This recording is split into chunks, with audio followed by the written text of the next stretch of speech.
नमस्कार दोस्तों, आशा करता हूँ आप सब बहुत अच्छे होंगे। देखिए आज हम डिस्कस करेंगे 4 अगस्त का द हिंदू न्यूज़पेपर और PIB that is press information bureau का इंपॉर्टेंट करंट अफेयर्स। तो लीजिए गाइस स्टार्ट करते हैं। सबसे पहले बात करेंगे, देखिए पीआईबी की बात करें तो न्यूज़ में है बिल्कुल स्टडी इन इंडिया प्रोग्राम। देखिए स्टडी इन इंडिया प्रोग्राम के बारे में बात करें, मिनिस्ट्री ऑफ एजुकेशन का प्रोग्राम है। इसका मेनली एम है इंक्रीज करना नंबर ऑफ इंटरनेशनल स्टूडेंट्स प्यारे भारत में और उनको क्वालिटी और एफोर्डेबल एजुकेशन प्रोवाइड करवाना। ठीक है, दूसरा हम बात करेंगे यहाँ पे प्रधानमंत्री जीवन योजना भी चर्चा में है। तो देखिए प्रधानमंत्री जैव ईंधन वातावरण अनुकूल फसल अवशेष निवारण योजना, ठीक है, ये मिनिस्ट्री ऑफ पेट्रोलियम और नेचुरल गैस जो है मंत्रालय हमारा, उसकी बिल्कुल स्कीम है। और इसमें मेनली क्या किया जाएगा, प्रोवाइड करवाया जाएगा financial support to integrated bio ethanol projects के लिए for setting up second generation ethanol projects प्यारे भारत में। क्या यूज करके, लिग्नोसेल्यूलोजिक बायोमास को यूज करके और दूसरे जो रिन्यूएबल फीडस्टॉक है। अब देखिए लिग्नोसेल्यूलोजिक बायोमास क्या होते हैं। लिग्नोसेल्यूलोजिक बायोमास की अगर हम बात करें ना, तो देखिए एग्जांपल से भी समझ सकते हो भाई, वुड होते हैं जैसे जंगल से लकड़ियां वकड़ियां हो गई, प्लांट, मतलब सीधी सी बात है। लिग्नोसेल्यूलोज का मतलब होता है प्लांट बायोमास, जिसमें क्या हो, हेमिसेल्यूलोज, लिग्नोन, मतलब ऐसे होते हैं कि जिनमें आराम से आप बिल्कुल रिन्यूएबल एनर्जी बना सके। ठीक है, मतलब मेनली प्लांट बायोमास ही होता है। ठीक है गाइज,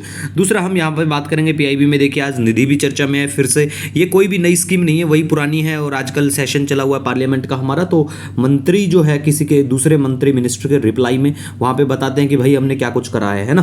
तो निधि के बारे में बात करें, देखिए national initiative for development and harnessing innovations के लिए है, स्पेशली इसके 8-9 कंपोनेंट है। तो पढ़ना चाहो तो जाके आप पढ़ सकते हैं। ठीक है, लेकिन मेनली ये चीजें जरूर पता होना चाहिए कि ये स्पेशली रिलेटेड किससे है और कौन डिपार्टमेंट इसको लेके आता है। Department of science and tech लेके आता है, nurturing ideas and innovation in startups के लिए मेनली। ठीक है, दूसरा हम बात करेंगे एफसीआरए चर्चा में है, काफी ऑलमोस्ट ये चीजें चर्चा में बनी रहती हैं। फॉरेन कंट्रीब्यूशन रेगुलेशन एक्ट, देखिए इसको इनेक्ट किया जाता है 1976, मतलब आप ये बिल्कुल समझ सकते हैं कि इमरजेंसी के टाइम में बिल्कुल ये निकल के आता है। फॉरेन डोनेशन जो होते हैं उनको रेगुलेट करने के लिए। ठीक है, तो नए दो चेंजेस किए गए थे, मार्च में भी ये काफी चर्चा में था एक्ट। तो देखिए जो चेंजेस किए गए यहाँ पे देखने को मिलेंगे आपको कि इंक्रीज किया गया number of compoundable offence under the act from 7 से 12 और exemption from intimation of government for contribution less than 10 lakh. पहले ये कंट्रीब्यूशन 1 लाख से कम हुआ करता था। ठीक है, दूसरा देखिए एफसीआरए जो है फॉरेन कंट्रीब्यूशन रेगुलेशन एक्ट जो है, इसका जो रजिस्ट्रेशन है वो 5 साल के लिए वैलिड और इसको इंप्लीमेंट किया जाता है किसके द्वारा, इस एक्ट को किया जाता है बिल्कुल मिनिस्ट्री ऑफ होम अफेयर्स के द्वारा इंप्लीमेंट किया जाता है। हाँ, किसी कारण से अगर आपका लाइसेंस बिल्कुल कैंसिल हो गया ये एफसीआरए एक्ट के तहत, तो आप 3 साल तक दोबारा से फिर अप्लाई नहीं कर पाएंगे। ठीक है, तो ध्यान रख सकते हैं। दूसरा हम यहाँ पे नेक्स्ट अब बात करेंगे गाइज, देखिए हिमालयन वल्चर के बारे में। देखिए हिमालयन वल्चर के बारे में हम यहाँ पे बात करें तो बिल्कुल अभी न्यूज़ में आया आसाम को लेके ये। तो हिमालयन वल्चर के बारे में बात करें, इनको आयुष्यन की अगर हम बात करें तो लिस्टेड किया गया है नियर थ्रेटन्ड। ठीक है, दूसरा ये मेनली आपको देखने को मिलेंगे जहां पे एलिवेशन जो है 500 मीटर से ज्यादा की ऊंचाई देखने को मिलेगी, वहां पे देखने को मिलेंगे। आसपास के पड़ोसी जो भी देश हैं वहां भी देखने को मिलेंगे आपको हिमालयन वल्चर, और ये बिल्कुल नेटिव है हिमालयाज के।